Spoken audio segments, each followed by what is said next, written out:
Broadcasting from the commodity capital of the world, Zurich, Switzerland, this is Insider's Guide to Energy.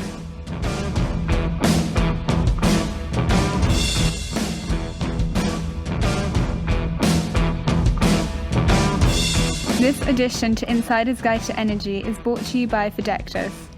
Go to www.fragility.com for more information.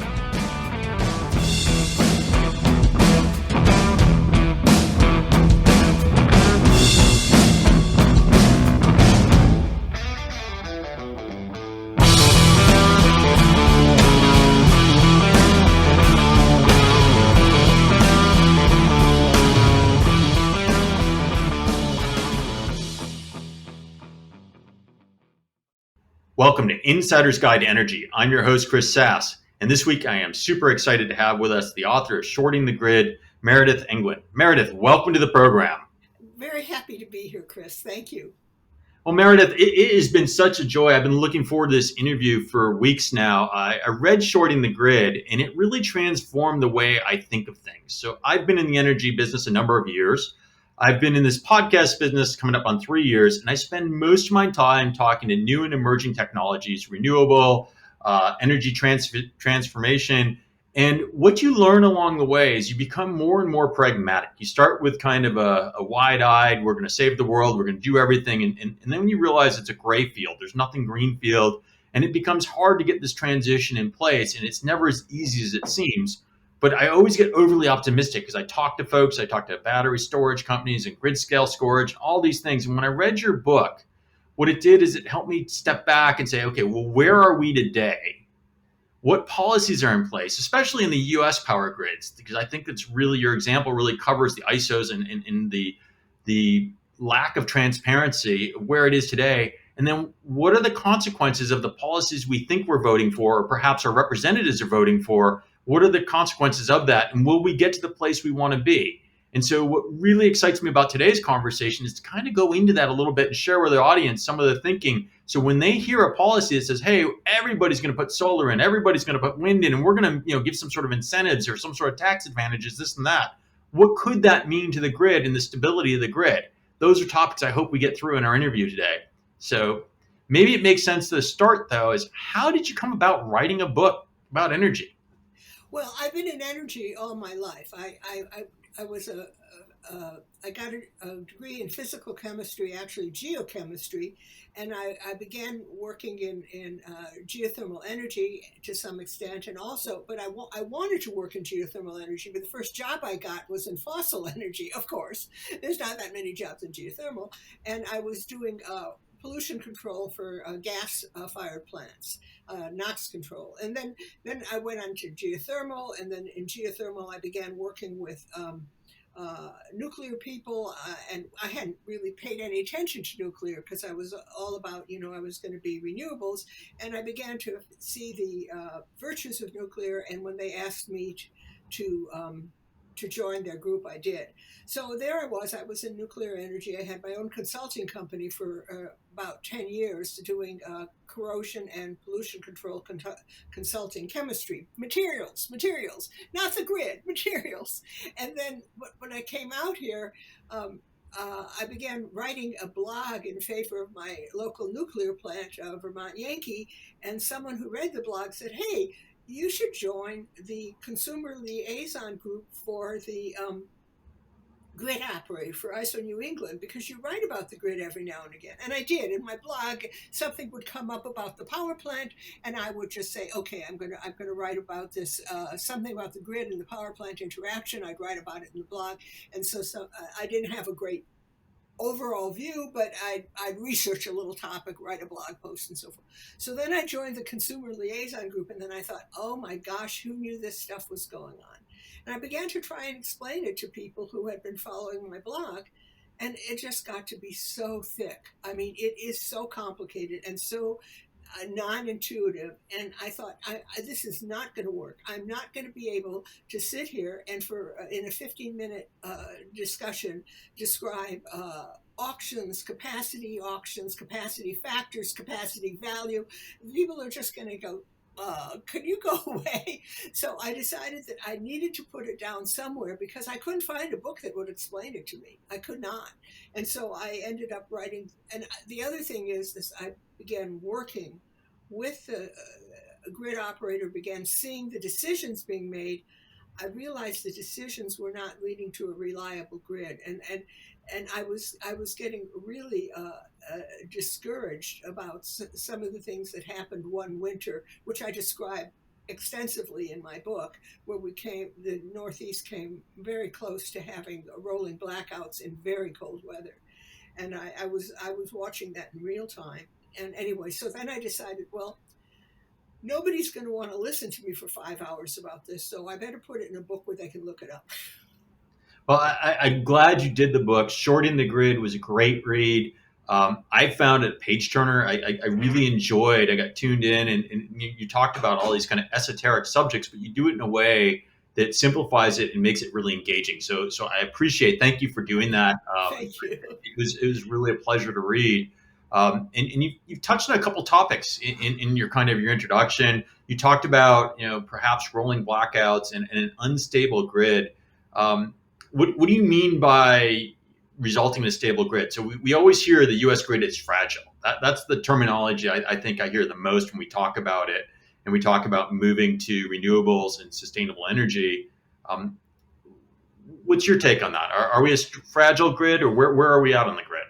Well, we are becoming a fragile grid, and I could just say that there are two major reasons. Okay, the first reason is that we're well, we have two reasons, and they're connected.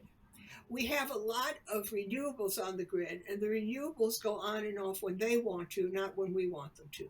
Okay, so now we have to have something on the grid which will back up those renewables. What if they go off when we want them to go on? I mean, I wish everybody could visit a grid operator's control room. All these people working so hard, looking at the balancing, because every moment on the grid, the amount of electricity used and the amount of electricity being generated have to be exactly the same. They have to be in balance in real time. And so the thing is that the grid operators are working really hard to keep everything in balance all the time. So now you've got renewables that go on and off at their choice, and they are generally backed up by what's called fast response resources. And there's really only one fast response resource you can build nowadays, and that's a gas-fired plant. And there are other things that can be fast response. For example, a very large battery could be fast response. Unfortunately, the very large batteries, even the ones you hear a lot about, are not truly at grid scale. There may be 100 megawatts, but a grid is 6,000 megawatts, even a small grid like ours, okay? And 6 to 10,000. And so 100 megawatt isn't going to help you if your grid is mostly wind and the wind just died down.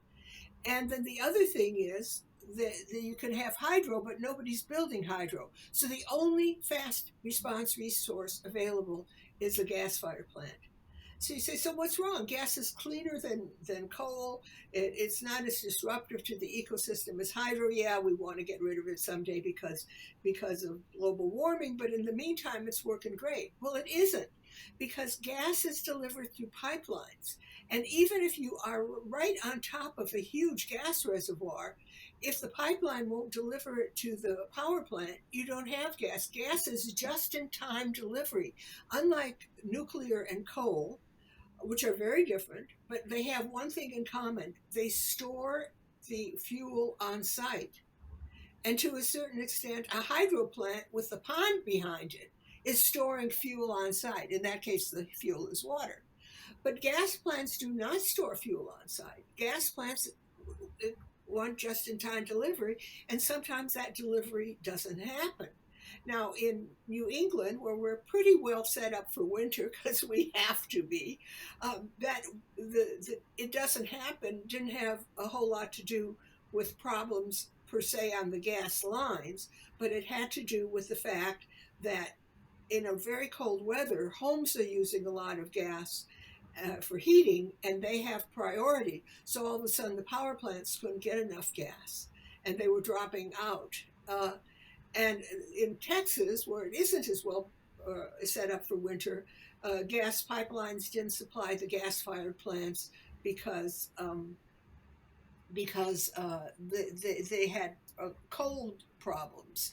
That is, there were frozen valves. Also, the price was going so high that a lot of the power plants was like, if I begin paying for this gas, I'm going to go broke. So they just drop off the grid. They say, okay, I'm not playing. Bye bye. It was great. Now, one of the things about that is that, as I say in my book, is in the supposedly deregulated areas called the regional transmission organization areas, of which New England and Texas are both. The power plants are merchant generators. They have no obligation to stay on the grid. If they're losing money, they go offline, and yeah, right, that's a business decision.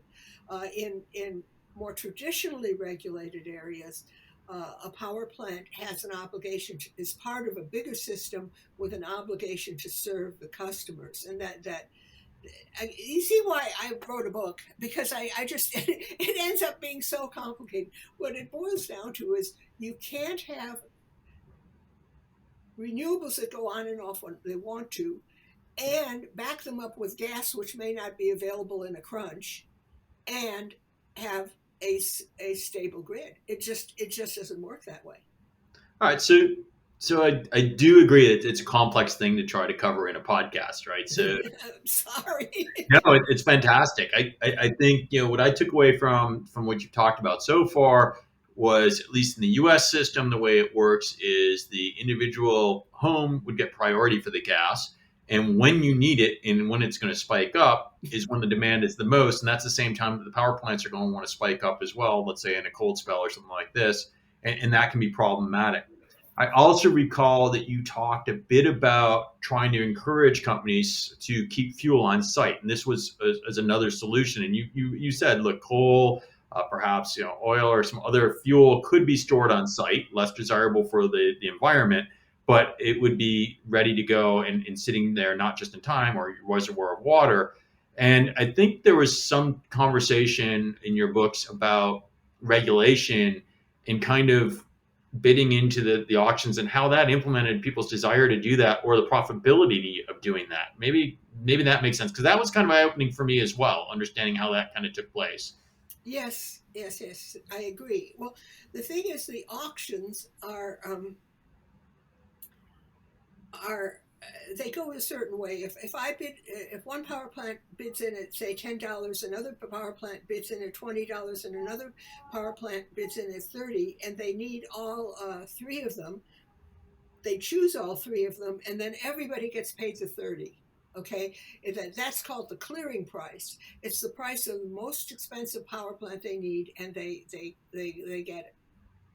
Now, when the demand isn't as high, maybe they'll only choose the $10 and $20 power plant. I'm using very simple ideas here. Well, if you're a power plant, you want to be chosen as much as possible. So you don't want to be the $30 power plant necessarily, because you're only going to be used sometimes. That's called a peaker plant. Maybe you want to run, 80% of the time, or 70 or 50, not just when demand is extremely high. So you're not going to do anything that will increase your runtime costs, because you would have to bid in higher then. And then you might be the $25 power plant that doesn't get chosen when they're choosing the $20 ones. So the power plants have very little incentive. If they're a gas-fired power plant, they can store oil, and many of them are what's called dual fuel. That means if I can burn gas or I can burn oil. And then if they begin storing oil, though, they begin paying for the oil up front, and they may or may not get paid back for it. They may just end up, well, that makes you expensive. Sorry, we're not choosing you. So what happened was that in this situation, the grid operator, ISO New England, put together a winter reliability program where it just went ahead and bought oil that was stored at the power plants, and then if they used it, they paid it back. But if otherwise they didn't, it was a complex thing. They always do these complex things. But basically, it made sure that there was oil for when there wasn't gas available, because the power plants wouldn't pay for it. The grid operator had to say, "Hey, reliability is important to us, and we're doing this for you." And they did this under a program called ancillaries. Well, it was called the Winter Reliability Project program, but the grid operator has a whole bunch of things they do to stabilize the grid, such as voltage regulation, frequency regulation, and they do that under what's called ancillary services. So this wasn't like such a huge reach for them to say, okay, this is another ancillary service we need. But unfortunately, if the grid operator doesn't do that, you can have a very, very fragile grid, and that is that when the demand is high for natural gas, then you may not have natural gas plants going online. This is not good. So what you need is to do this sort of thing. Texas was a really interesting version of this, because everybody after the Texas blackout, everybody was pointing fingers. Your fault. That is, the wind failed. No, we couldn't get enough natural gas. No, it was the wind. No, it was natural gas. What happened? It was the sequence. The wind failed. The wind went away. Natural gas tried to rev up. You couldn't get enough natural gas, and some of the things were freezing. Then the natural gas couldn't make up for it. And that's how you got the blackouts there. That was a sort of an illustration of fragility. But unfortunately, right here in New England, we practically had the same illustration. So I think I get kind of the sequence of what happens.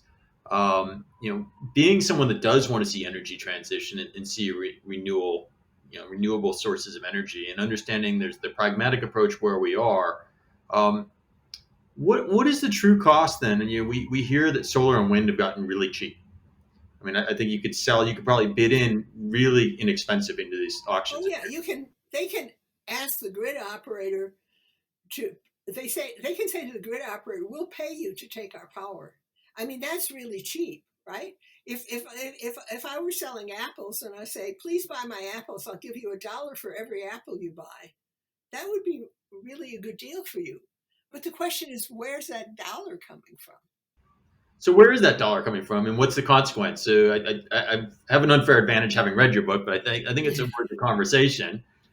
So tell our audience what you think that happens when we do this. So if I've got a negative price for wind energy because it's blowing stink today, and I can sell it to you for negative, what does that mean?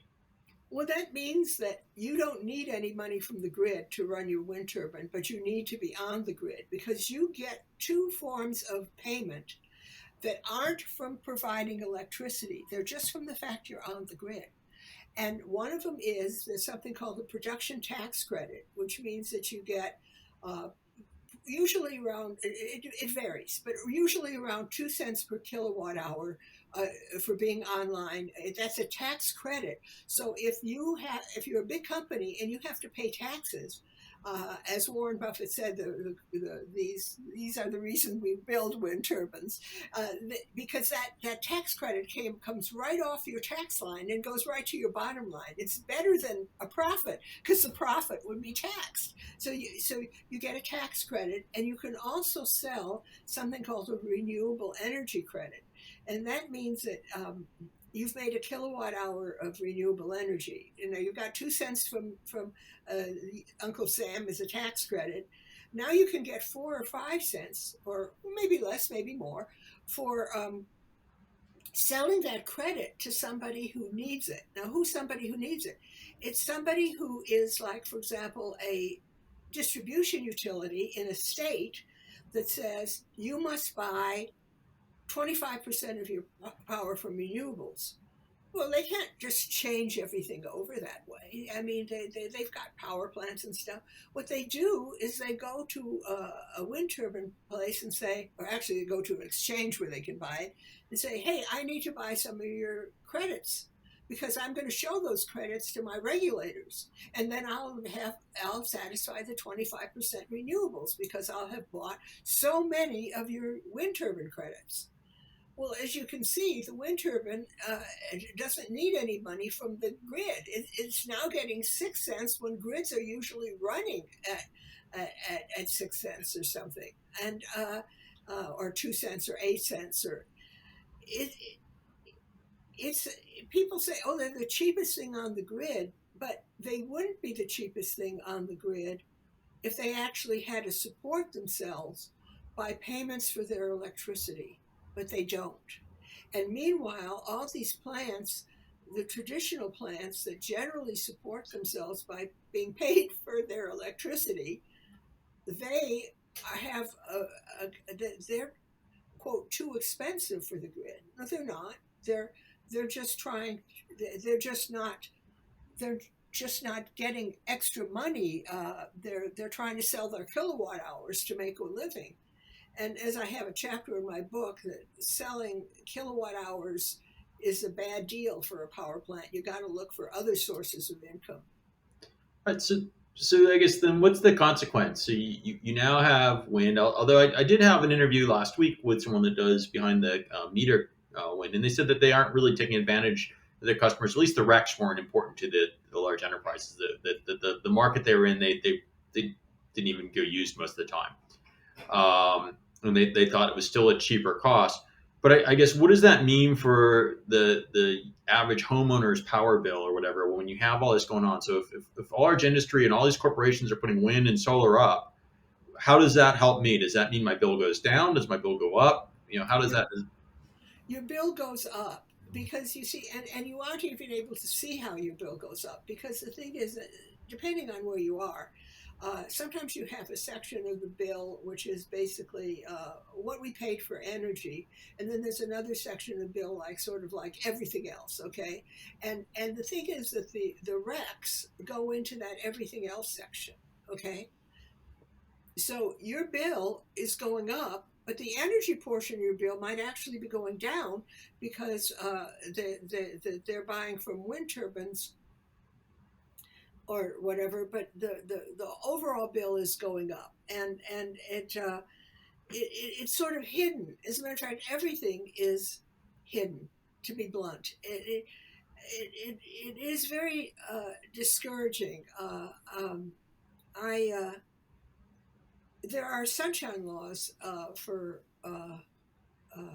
government agencies. Supposedly, you're not supposed to meet in a closed room and make decisions, and nobody can track who said what or anything. Meetings are supposed to be open. There are no sunshine laws on the grid. You can't get into the meetings in which these decisions are made. FERC, you can, but then you have to go up to the highest level. And your local grid operator, it's pretty closed. All right. I'm sorry to say that. No. I think that was one of the points that you make very clear is kind of trying to expose how these things happen. And so does that mean then if these companies are making their own power and buying their own power, does that mean that the grid can be smaller, or does the grid still need to have the same scale because they're selling less, right? Because if you're a large Fortune 100, Fortune 1000, you have wind turbines or solar panels, and you're getting variable energy when the sun's out or when the wind's out, you're not using it. But I think for the most part, these guys are falling back to the grid when it's not in those conditions. So does the grid capacity change? Is there less demand on the grid for this, or do you have to build over capacity? No, the peak demand continues to be as high as ever. I mean, there are times, pardon me, it's a truism that there are times when the sun doesn't shine and the wind doesn't blow. And at that time, you still need the other power plants and you need the grid to provide your power. So, it depends on so many factors. Like, let's say you're a little island and you don't have any real resources except wind and solar, and you import fuel oil or diesel to run the rest of the time. Well, at that point, wind and solar just prevent you from using diesel, so it's a good thing, even if it's only part-time, right? Even if you have to keep 100% diesel capability available, you're still using less fossil when you're using the wind and solar. But most of us aren't little islands that are importing everything. We have existing power plants, we have existing infrastructure, and you're using the grid as a backup, and the power plants that you're using as a backup aren't being paid enough to stay in business because they're not used enough. And so it gets to be very complicated. And by the way, I want to say that when people begin talking about, well, we have to decarbonize with wind and solar, every now and again I just say, hey, nuclear. And sometimes people go, oh, well, anything but that. I mean, yeah, there's greenhouse gases and global warming, but you mentioned something that's even worse. And I don't think it's even worse, but I think it's it's the important part of any kind of decarbonization or any stability for a grid. How does that work in the U.S. where nuclear plants in Europe, some countries are without it. California, you certainly wouldn't want to be a nuclear plant.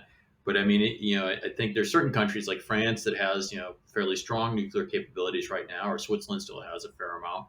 But many of them are shutting down, and you make a big business case that the incentives for the things that are getting voted on today by the state governments and all don't leave the margins that they need to sustain these kind of plants in the future. So how does that remain part of our long-term grid stability if that is what you think is part of the solution? Well, I think it is part of the solution. And I want to say that all these things that the states are voting on and RECs, and we can do it all on renewables and so forth and so on, these are all policy decisions that don't have a whole lot to do with how the physical grid works.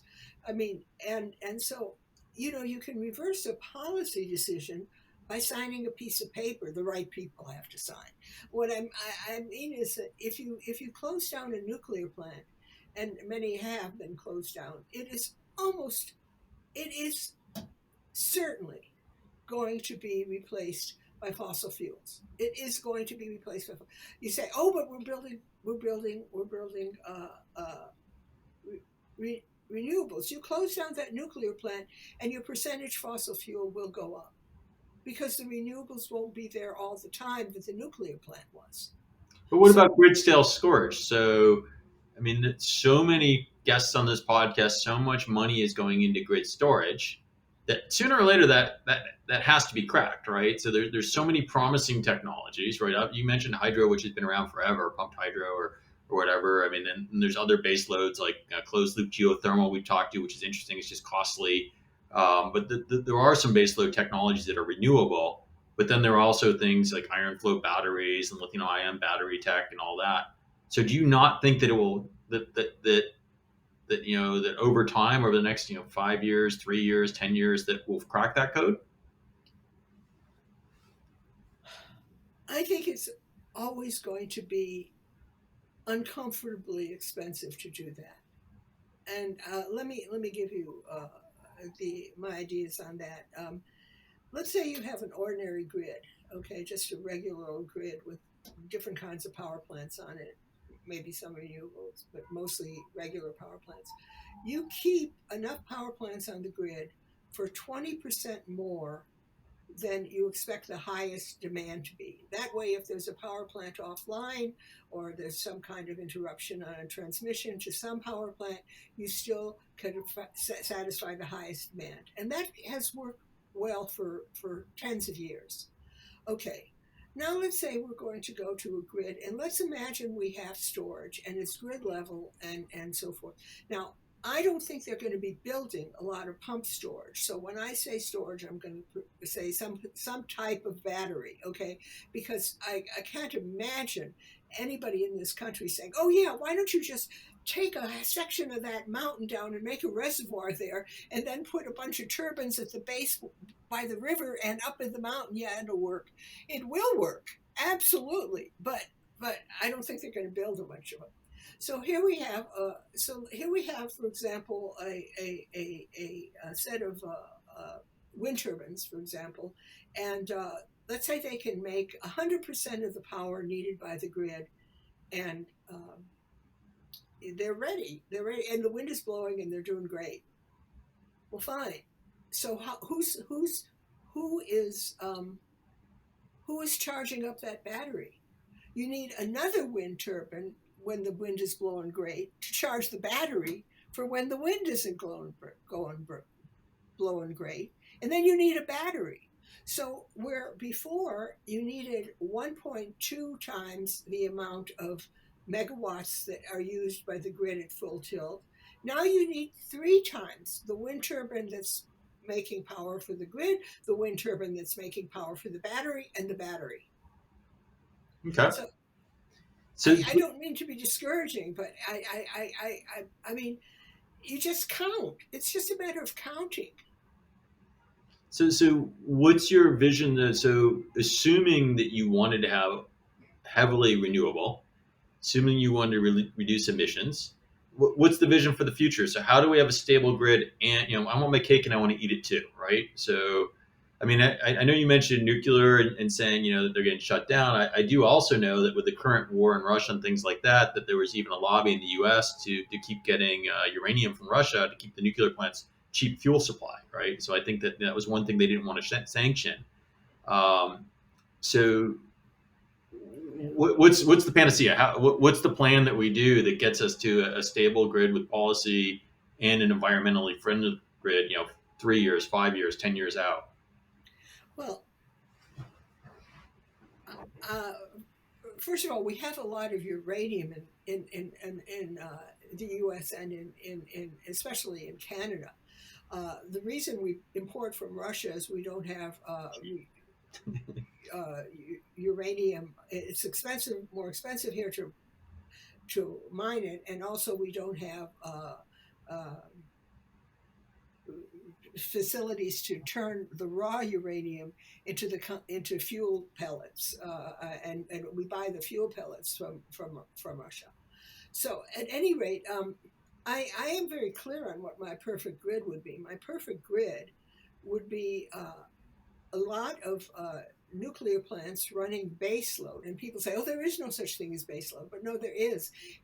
Base load is whatever amount of energy is needed from the grid 24 hours a day. And that turns out to be about 2/3 of the energy on the grid. The heights, like when we get up in the morning and turn on the lights, that's only for part of the 24 hours, and it's actually doesn't usually go as high as to double what was base load. So at any rate, so you have base load for nuclear for the base load part. Then what about the load following? Well, load following, I think for load following, there might be new nuclear. There could be natural gas and renewables, the natural gas backing up the renewables. You understand that now we're looking at a third of the energy on the grid, not the whole thing, and we're letting the renewables be a big portion of it, and then the natural gas be some of it. So the thing is, people, the grid, the actual grid we have out there is like 80% or 78% or whatever percent fossil fuel. That's what's going on, okay? And then there's 20% nuclear and about 15-20% renewables. Okay, 60% fossil fuel. I think it's more like 70 actually. But at any rate, maybe it's 60. But what I'm saying is that's what's really out there. And then people are beginning to say, no, we have to look at how we can completely decarbonize. And I'm like, hey, how about you have 60% decarbonization and 20% natural gas and 20% renewables. That'd be much better if you're looking at decarbonizing. But people go like, oh no, it doesn't get us where we need to be. And I'm like, this is not reasonable. I mean, you may say we need to be at zero, but that means that you're saying 10% is really unacceptable. It's not. I mean, I don't know. I'm rather pragmatic.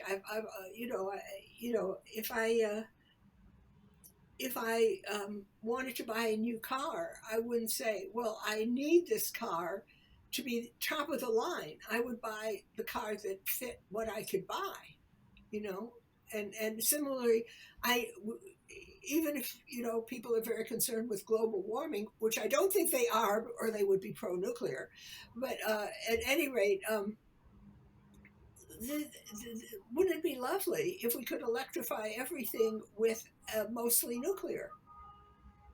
So, so I knew your stance coming into this a little bit about nuclear. We talked in the pre-call a little bit about it, so I appreciate covering that.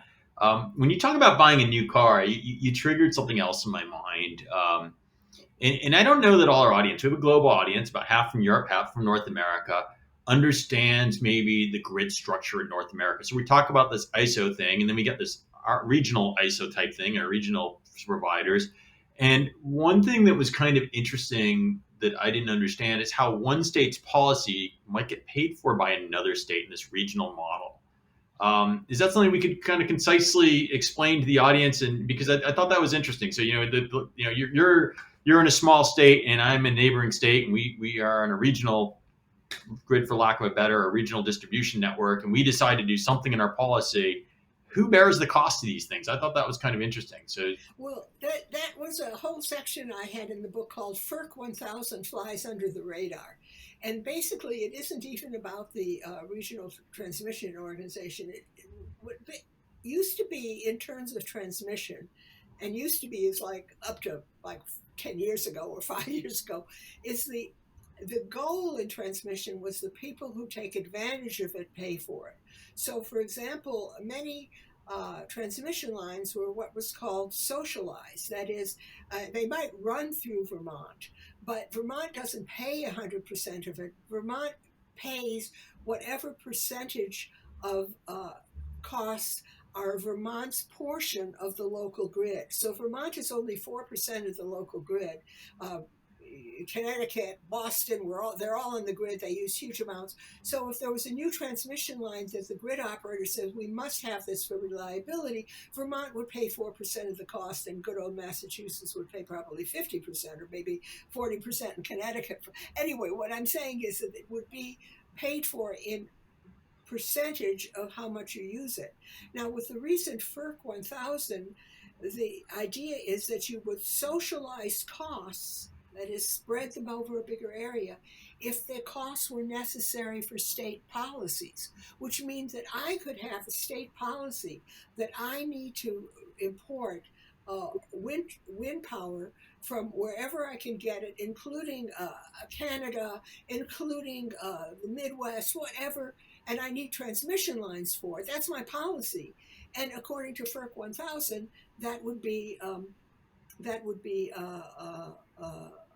socialized. All the different states would use it, pay for it, and not use it necessarily. It might be my state's policy, and I'm happy as a clam with it because the other states are paying for my policy. They haven't had a chance to vote on it. They can't throw the bums out if they don't like it, but they're paying for my policy, and I find that really appalling. Now, if you remember back when I talked about how I had joined the consumer liaison group, somebody called me up and said, why don't you join it? And I said, oh, okay, I'll come to some meetings, maybe I'll join it. And the person who called me, I asked him why he was in it. And he said, at one point I realized that I could be taxed through my utility bill, and I would not know anything about it, and I would not be able to stop it. And that's why I decided to join this group and see if I could do something about it. And so does the group really influential? Does it do something? I mean, you're out there making noise. You're trying to get people interested in things, but as I think you say, is reporters can't go to some of these meetings, and they're fairly closed and only certain representatives. So how much say do you really have? I mean, are you just noise, or are you really making a grassroots change? We were noise. I'm going to be blunt about it. We were noise. The consumer liaison group was open to reporters and so forth, and they all came because all the other meetings were closed, and the closed meetings are when the decisions are being made. On the other hand, my feeling is that if you can't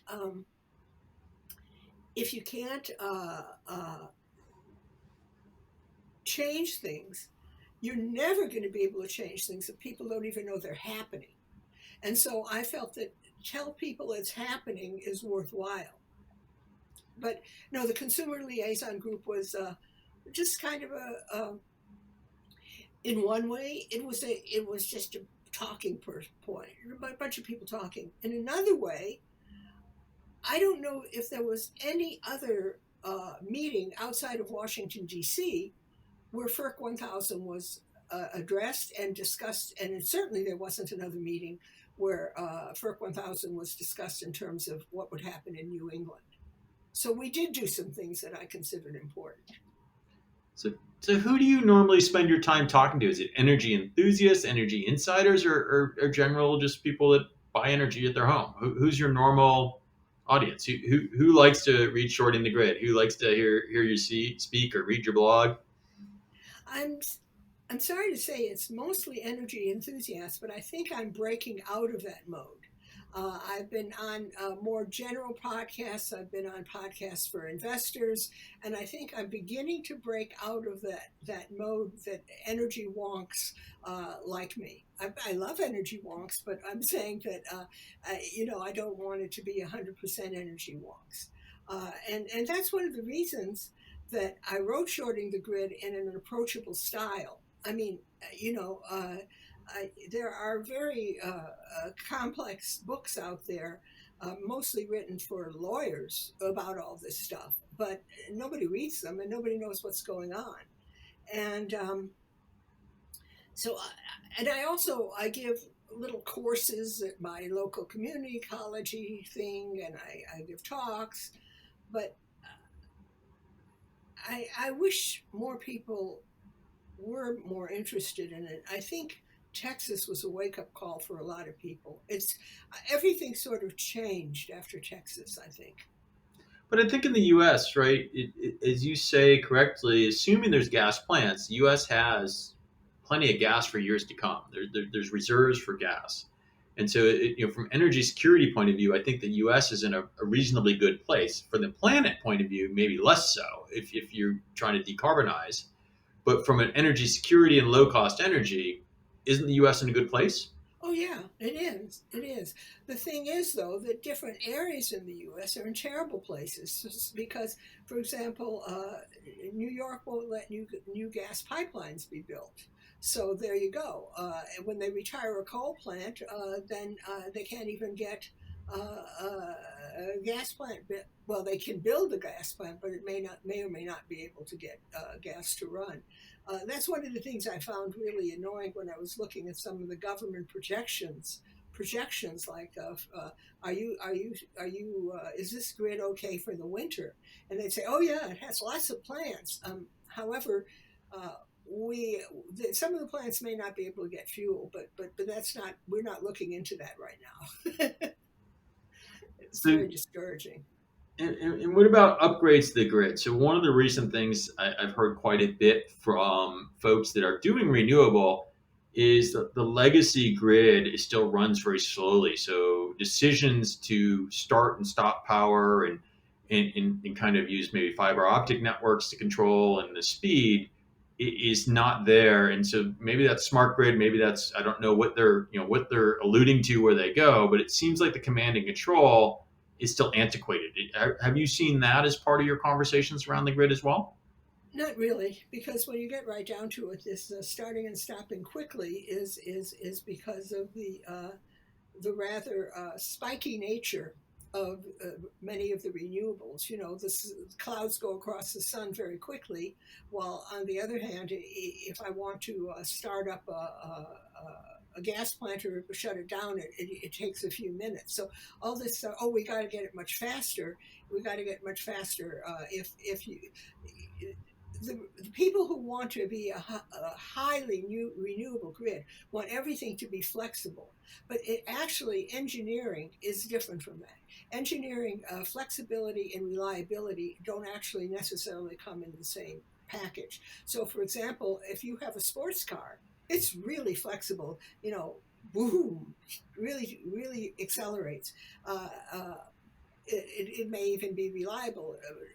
But is that sports car going to be useful for moving goods from town to town? Well, oddly enough, semis are not flexible, just no acceleration whatsoever.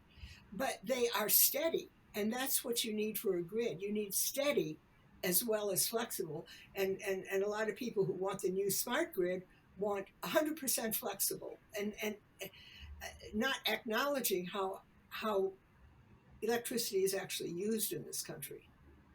And then the electrification of everything going on right now. So does the concerns of the stability of the grid, are they going to get amplified here as more and more electrification takes place? Because we're on a mission to electrify just about everything.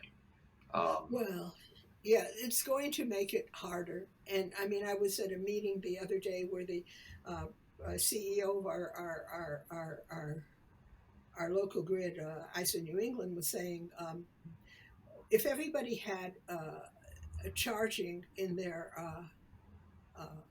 garage, and we would need a lot more stronger distribution grids, a lot more energy on the grid, and if the grid went down and then came back up again, a lot of those batteries, so the car batteries would be like, okay, it's up, let's go. And they might bring it right down again, because there'd be a sudden huge thing, much more than if the lights in your house just go on. So the sudden demand surge, but I think technology could solve for that, right? And that might be an argument for the smart grid, right? Because that kind of control you could manage for. You could manage it. Right? I mean, we went through that with the internet. I mean, I spent early part of my career building telephone networks and communication networks, and the same kind of a problem if everyone tries at the same time. So I think that could be engineered out. I think the demand can't be engineered out, right? So if you look at, let's say Boston Logan, and every car had to charge what was parked there, look at the demand and the combined capacity you would need just to handle all the cars parked in the Logan parking lot while you're flying. Yeah. And so I think those are the changes I see in the distribution. So you wrote this book. You've got folks like me that have become fans that really like it. So what are you doing next? Where are you going now? So are you creating a sequel? Or you're just spending time speaking to people? What's next on your agenda?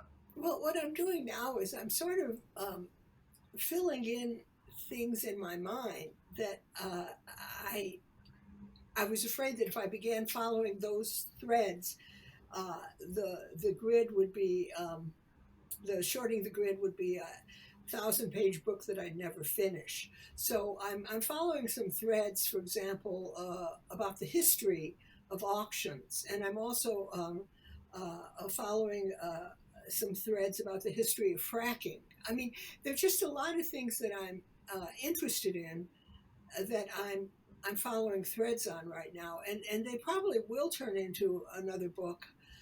Maybe. I don't know. I don't like to promise to write another book. It's a lot of work.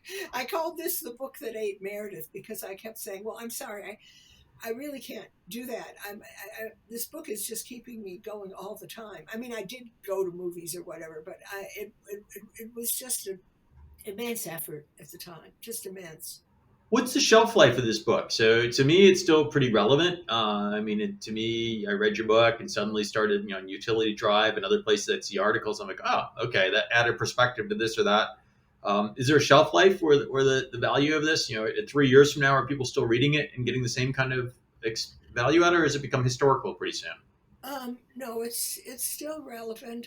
That's a really interesting question that I ask myself a lot about the shelf life of it. It was written before Texas. So the thing is that people who study Texas can still refer to the sequence in the book about New England, and it's the same thing. I don't know if it about the shelf life, really, but I think that it will continue to have a long shelf life. And the reason I say that is that the other major book about the grid well, there are other books out there, but there's a book by Gretchen Bakke called The Grid. And it's a very different book from mine, but it is much older, and it's still selling well. And the thing is that until people begin writing more books about the grid, these older ones, they're still relevant and they're still important. At least I think so. You might say, well, what we need is another book about the European grid and another book about the MISO grid. And I agree. But in the meantime, Shorting the Grid and Gretchen Bakke's book, The Grid, are the only two well, I shouldn't say the only two. I mean, but the major general purpose grid books out there. Understood. And I think the European market's very different. So this is why it was so, as an American in being in the energy business, it was very interesting to me. I think we've had a fantastic conversation. I hope our audience has enjoyed going all over the place, that we've covered a lot of ground in a short period of time. Meredith, I want to thank you for being our guest today. Thank you so much for being on the program. Thank you very much. I'm very happy to have been on the program. And for our audience, if you've enjoyed this conversation, I found Meredith's book on Amazon.com. If you look in the show notes, you'll see a link to the book. I highly recommend reading it. Once again, you spent another hour of your life listening to Insider's Guide to Energy. I hope you're smarter about the U.S. grid and you find out more information about it. If you've enjoyed the program, please share it, comment, give us likes, and don't forget to subscribe to our YouTube channel. We'll talk to you again next week. Bye-bye.